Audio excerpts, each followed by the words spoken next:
Ya, pemungutan suara pemilu legislatif 2014 akan dimulai pagi ini. Gunakanlah hak pilih Anda untuk memilih partai dan wakil rakyat yang sesuai dengan aspirasi Anda. Dan bagi Anda yang belum memahami mekanisme, berikut kami sampaikan tata cara pencoblosan pemilu legislatif 2014. Pemilu legislatif tinggal menghitung jam, dan bagi Anda yang belum mengetahui bagaimana mekanisme pencoblosan pada 9 April besok, saat ini telah bersama saya Bapak Sahid dari Staf Teknis Pemilu Komisi Pemilihan Umum.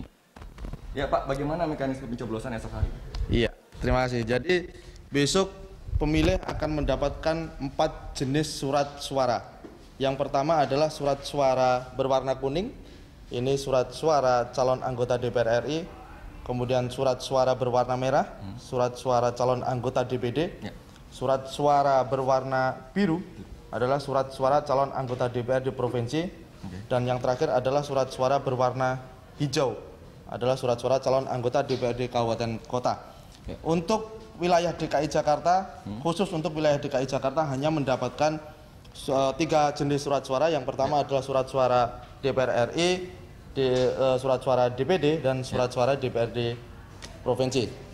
Untuk mekanisme pencoblosan, pemberian tanda besok pada saat di TPS, untuk surat suara DPR RI, DPRD provinsi, dan DPRD kabupaten kota adalah dengan memberi tanda coblos pada kolom partai atau memberi tanda coblos pada kolom nama calon, atau memberi tanda coblos pada kolom nama partai dan kolom nama calon dalam satu kolom partai politik.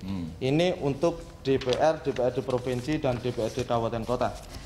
Sementara untuk calon anggota DPD, surat suara calon anggota DPD, mekanisme pemberian tanda besok adalah dengan mencoblos pada kolom foto atau kolom nama. Jadi begitu, Mas. Oke.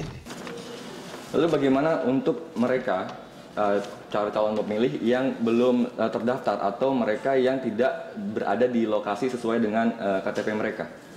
Oke, ada beberapa mekanisme sebenarnya untuk menggunakan hak pilih bagi pemilih.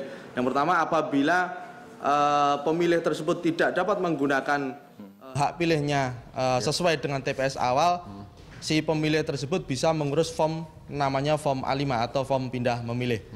Tetapi bagi warga negara Indonesia yang telah memenuhi syarat sebagai pemilih dan dia belum terdaftar sebagai pemilih, besok pada hari H dapat menggunakan hak pilihnya secara langsung dengan membawa identitas kependudukan lainnya, identitas kependudukan seperti KTP atau identitas kependudukan lainnya yang dikeluarkan serendah-rendahnya oleh kelurahan atau sesuai dengan ketentuan peraturan daerah di wilayah masing-masing.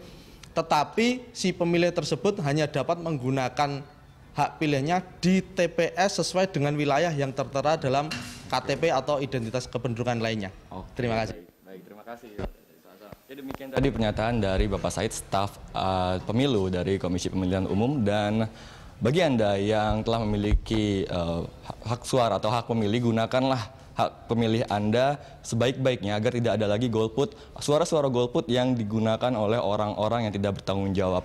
Pramudika Samudra, Yanuar, Berita 1, Jakarta.